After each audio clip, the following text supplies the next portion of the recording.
Today, the head of Iran's Atomic Energy Organization repeated a claim from Iran that they have the technical means to produce an atomic bomb. While he says they have no intention of doing so, that should highlight the idea that Iran is getting very close to the ultimate military weapon. 2 weeks ago, President Biden traveled to the Middle East on what he called a national security mission. We know he didn't accomplish much, but this exchange from his joint press conference with Israeli Prime Minister Yair Lapid showed how the United States continues to lead from behind. Today, you and I also discussed America's commitment to ensuring Iran never obtains a nuclear weapon. This is a vital security interest to both Israel and the United States, and I would add, for the rest of the world as well. I continue to believe that diplomacy is the best way to achieve this outcome. Words will not stop them, Mr. President. Diplomacy will not stop them.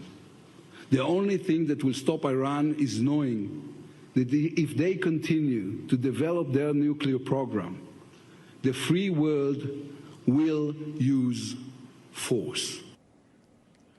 And we know Israel understands the existential threat of a nuclear Iran, but does Joe Biden? If he didn't before, he should now. Social media posts over the weekend from Iran's Revolutionary Guard threatened the country would, quote, produce atomic warheads for missiles in a short amount of time with the capability of turning New York into hellish ruins. Secretary of State Antony Blinken triggered those threats this morning with a less than forceful response. We continue to believe, as I said this morning, that that would be the best path forward, a return to compliance on both sides to the JCPOA, to make sure that we are putting Iran's nuclear program back in a box and averting any kind of crisis. All right, well, let's talk about this more with our panel of experts. Senate Chairman of the National Iranian Congress, Amir Fkhrar, and former CIA analyst and chief of staff of the National Security Council, Fred Fleitz. Gentlemen, welcome to you both. Glad to have you with us this evening. Good to be here. Thank you for having me.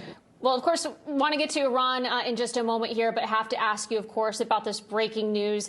President Biden spoke about the first drone strike inside of Afghanistan since he pulled the military and all assets from the country and that disastrous withdrawal almost a year ago. Al-Qaeda leader Ayman al-Zawahiri has been killed. Amir, talk to us about what this strike means to you.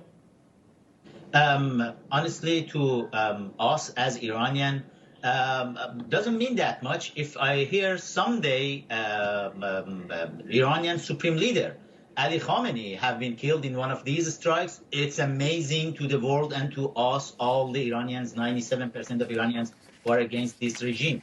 But yeah, the leader of the Al-Qaeda, I know they have been looking to kill him, and hopefully, finally, Pakistan helped the Biden administration to do something positive against the international terrorism network. And or maybe it's we are less than 100 days to the election, and he needed to do something. But let me tell you something. He accomplished something huge, Joe Biden. He is right now almost the father of Iranian mullah's nuclear bomb. He doesn't need to accomplish anything else.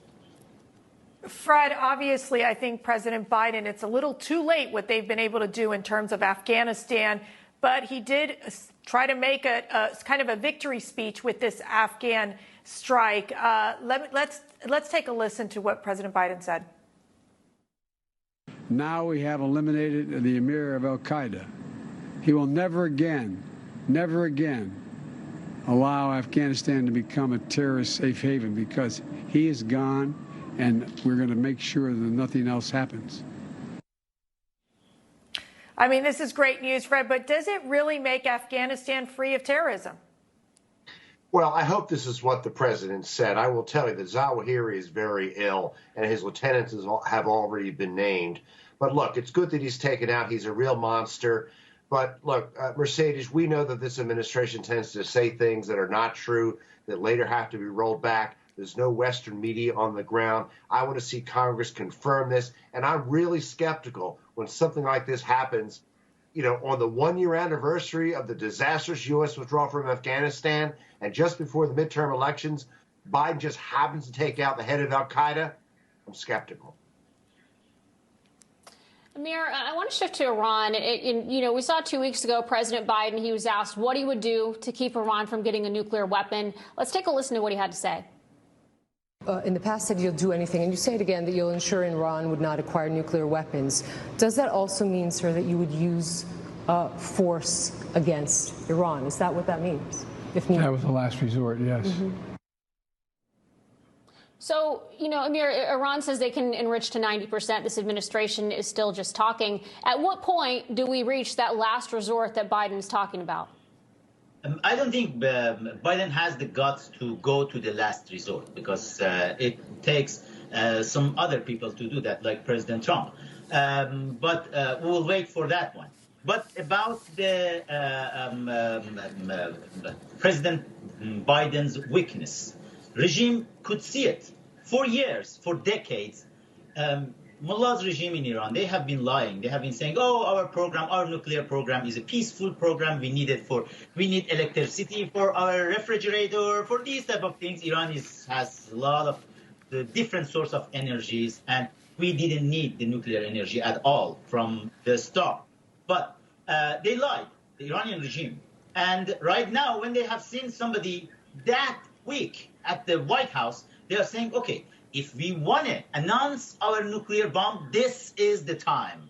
And they decided to announce it. And you can see at the United States, sadly, administration right now, and even Antony Blinken, they are trying to just minimize it and say, oh, no, they don't want to do that. But, oh, really, they are right now reaching to the 90%, and probably one of these days, maybe next week, they will announce, ta-da, we do have the nuclear bomb. And as I said, then Biden can have the victory for that one as a father of nuclear bomb of Iranian mullahs.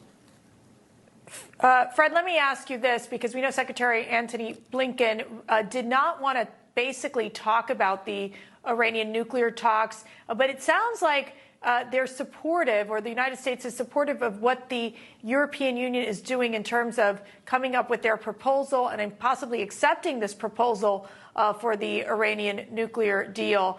What are the dangerous results or consequences that could come if the United States engages and accepts the EU proposal on the Iranian deal?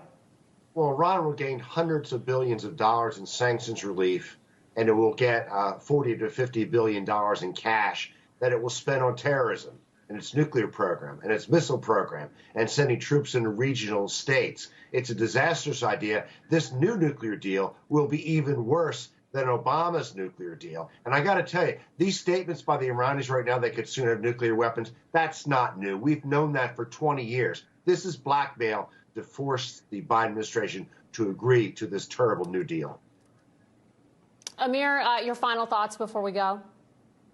I'm 100% agree with Fred. And when Biden wanted to have been begging this regime, Mullah's regime, to please come and talk with us. Let's have a deal. They had a disastrous JCPOA before, the Iran nuclear deal, and it will be another disastrous bill, which right now directly, this is the first time. Look, we are not talking about a lot of experts. They are saying, oh, many countries, they do have the nuclear bomb. Let's Iran have it too. No, none of the countries in the world said we want to wipe another country from the map with the nuclear bomb. And Iran said that, and right now they are saying we want to just ruin the New York and make it the hellish ruin, what it said. Yeah, the Khamenei, they will do it unless we will see the American president will go and target Iran's supreme leader, the head of the snake, and kill him. And we will celebrate all together. Well, Amir, Fakhrآور, Fred Fleitz, thank you both for your insights tonight. We appreciate it. Good to be here.